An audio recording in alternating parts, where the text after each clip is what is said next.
다 함께 사도신경하심으로 2023년 12월 1일 금요일 온라인 아침 기도에 하나님께 올려드리겠습니다. 전능하사 천지를 만드신 하나님 아버지를 내가 믿사오며 그 외아들 우리 주 예수 그리스도를 믿사오니 이는 성령으로 잉태하사 동정녀 마리아에게 나시고 본디오 빌라도에게 고난을 받으사 십자가에 못 박혀 죽으시고 장사한 지 사흘 만에 죽은 자 가운데서 다시 살아나시며 하늘에 오르사 전능하신 하나님 우편에 앉아 계시다가 저리로서 산자와 죽은 자를 심판하러 오시리라. 성령을 믿사오며 거룩한 공예와 성도가 서로 교통하는 것과 죄를 사하여 주시는 것과 몸이 다시 사는 것과 영원히 사는 것을 믿사옵나이다. 아멘. 찬송가 492장 찬송하시겠습니다.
하나님 아버지 감사합니다. 오늘도 또 새로운 금요일 하루를 저희들에게 허락하시고 오늘 하루도 주님께서 베푸시는 말씀을 통해서 하늘의 은혜로 저희 심령 가운데 충만하게 태우시고 승리의 삶을 살도록 은혜 주시려고 저희들을 불러주심을 감사합니다. 하나님 오늘도 주 앞에 나와 주님의 말씀을 받을 때 그 말씀을 통해서 주님께서 어떤 길로 저희들을 이끄시는지 바르게 알게 하시고 또 순종함으로 주님과만 동행하면서 주님이 비하신 승리의 축복을 누리며 하나님 하나님께 영광 돌리는 하루가 되게 하여 주옵소서. 감사드리오며 우리 주 예수 그리스도 이름으로 기도드리옵나이다. 아멘. 자, 이 시간에 하나님이 주시는 말씀은 욥기 7장 1절부터 21절까지 말씀 보겠습니다. 자, 화면을 보시면서 욥기 7장 1절부터 함께 합독하시겠습니다. 이 땅에 사는 인생에게 힘든 노동이 있지 아니하겠느냐? 그의 날이 품꾼의 날과 같지 아니하겠느냐? 종은 저녁 그늘을 몹시 바라고 품꾼은 그의 삭슬 기다리나니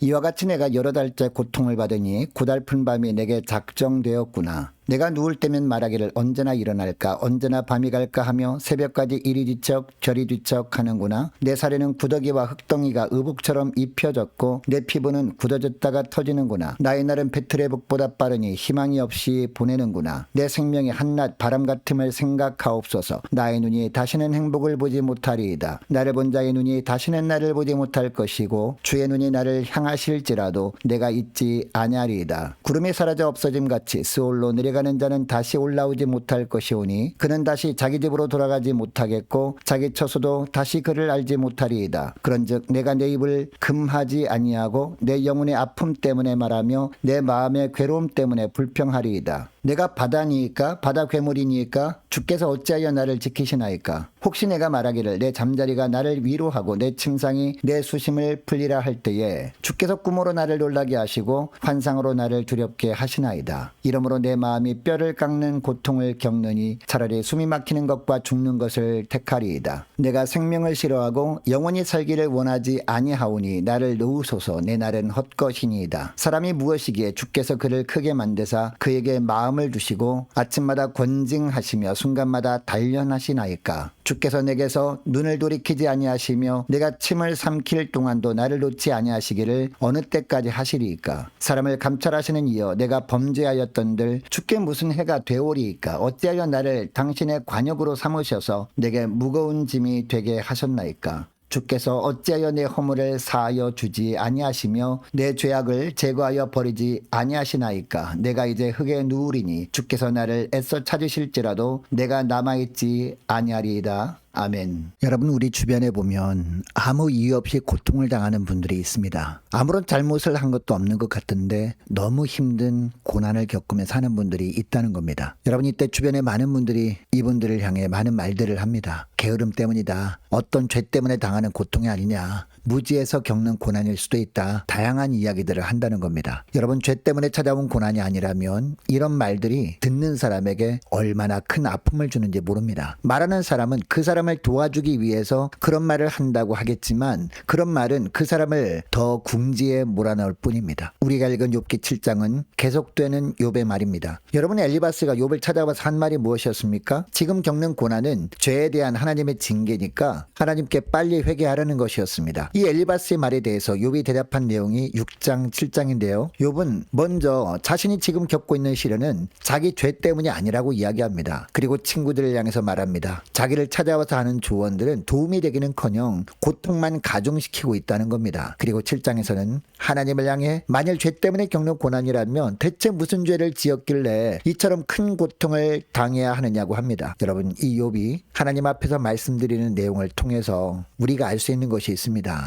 하나님께서 욥에게 엄청난 재난을 허락하신 이유가 욥이 하나님께 어떤 잘못을 했기 때문이 아니라 욥기를 읽는 자들에게 인생에 대한 귀한 통찰력을 주시기 위해 그렇게 하셨다라는 겁니다. 여러분, 그러면 욥이 하나님께 말씀드리는 7장 내용을 통해서 하나님은 우리에게 무엇을 깨닫게 하실까요? 첫째로 우리 인생은 품꾼의 날과 같은 인생이라는 겁니다. 자, 1절에서 3절까지 말씀을 보니까 이 땅에 사는 인생에게 힘든 노동이 있지 아니하겠느냐. 그의 날이 품꾼의 날과 같지 아니하겠느냐. 종은 저녁 그늘을 몹시 바라고 품꾼은 그의 삭슬을 기다리나니 이와 같이 내가 여러 달째 고통을 받으니 고달픈 밤이 내게 작정되었구나라고 합니다. 여러분, 무슨 이야기입니까? 인생이란 강제 노동을 하는 종과 품꾼 같다는 겁니다. 즉, 쉬고 싶어도 편하게 쉬지 못하는 것이 것이 인생이라는 겁니다. 여러분, 욥이 왜 이런 말을 한 것일까요? 세월이 흘러도 온몸에 생긴 욕창이 나아질 조짐도 전혀 보이지 않는 겁니다. 그래서 아무런 삶의 희망이 없이 하루하루가 덧없이 흘러가고 있다고 느꼈기 때문입니다. 여러분, 품꾼들이 기다리고 바라는 것이 뭘까요? 일을 하는 중간중간에 잠깐 쉬는 겁니다. 그리고 직장인이 월급날을 기다리는 것처럼 하루 일과를 마치면 받게 되는 품삯입니다. 그러나 욥에게는 이것마저 허락되지 않았습니다. 날마다 잠 못 이루는 고달픈 밤을 지내는 중에 하나님께 이렇게 독백하듯이 자신의 처지를 말씀드리고 있는 겁니다. 자, 4절 말씀에도 보니까 내가 누울 때면 말하기를 언제나 일어날까, 언제나 밤이 길까 하며 새벽까지 이리 뒤척 저리 뒤척 하는구나 라고 합니다. 욥은 지금 온몸에 난 욕창으로 인한 육신의 고통 때문에 밤새도록 깨다가 잠들었다를 반복하고 있던 겁니다. 그리고 5절에 보면 내 살에는 구더기와 흙덩이가 의복처럼 입혀졌고 내 피부는 굳어졌다가 터지는구나 라고 합니다. 너무 가려워서 긁었던 곳에 종기가 터졌다가 아물었다가 다시 골마가기 시작한 겁니다. 그는 이처럼 잠 못 이루는 고달픈 밤을 보내면서 쉼없는 고통을 당해야 했습니다. 여러분, 욥은 날마다 이런 고통 가운데 하나님 앞에서 울었을 겁니다. 그 시간은 너무 힘든 시간이었고 너무 괴로운 기간처럼 느껴졌을 겁니다. 그러나 오늘 우리가 읽은 7장 내용을 통해서 분명히 알 수 있는 것은 욥은 이런 고통의 기간 동안 하나님과 가장 많은 시간을 보냈다는 사실입니다. 하나님과 가장 많은 대화를 했던 시간이 고난의 기간이었다는 겁니다. 여러분, 욥기 7장 말씀에 나오는 욥의 삶을 통해서 하나님께서 우리에게 어떤 말씀을 하실까요? 너무 고통스러운 고난의 기간을 지내면서 우리가 붙들고 바라야 할 분은 오직 하나님 한 분뿐이라는 겁니다. 하나님 한 분만 붙들고 살 때 고통의 시간도 하나님과 가장 많은 대화를 하는 축복의 시간이 된다라는 겁니다. 여러분, 이것을 기억하시고 인생 가운데 어떤 고난이 찾아올 때마다 더욱 하나님만 붙들고 하나님께 더욱 깊은 대화를 하는 복된 기회로 삼으시는 여러분 되시기를 바랍니다. 둘째로, 우리 인생은 바람 같은 인생이라는 겁니다. 잠깐 느껴지다가 금방 사라지고 마는 바람 같은 존재가 인생이라는 겁니다. 더 자세하게 말하면 하나님 없는 인생은 공허하고 덧없는 인생이라는 겁니다. 그래서 8절에 보니까 나를 본 자의 눈이 다시는 나를 보지 못할 것이고 주의 눈이 나를 향하실지라도 내가 잊지 아니하리다 라고 합니다. 여러분, 우리의 인생이 이처럼 허무한 인생이 되지 않기 위해서 필요한 것이 무엇일까요? 하나님이 우리를 긍휼히 여겨주시는 겁니다. 하나님이 우리에게 사랑을 베풀어 주셔서 우리가 늘 하나님의 은혜 가운데 사는 겁니다. 왜냐? 이 땅에서 우리가 추구하던 모든 것들은 다 사라지고 오직 하나님만 홀로 남으시기 때문입니다. 여러분, 이것을 기억하시고 늘 하나님이 긍휼히 여겨주시도록 온전히 믿음으로 사는 복된 인생들 되시기를 축복합니다. 자, 계속해서 11절 말씀부터 보니까 욥이 너무나 힘들어서 하나님께 항변하는 것처럼 보입니다. 특히 15절 말씀을 보면 이러므로 내 마음이 뼈를 깎는 고통을 겪느니 차라리 숨이 막히는 것과 죽는 것을 택하리이다 라고 합니다. 그리고 계속해서 하나님께 따지듯 자신에게 임한 고난에 대해서 묻고 있습니다. 여러분, 욥은 너무나 힘들었습니다.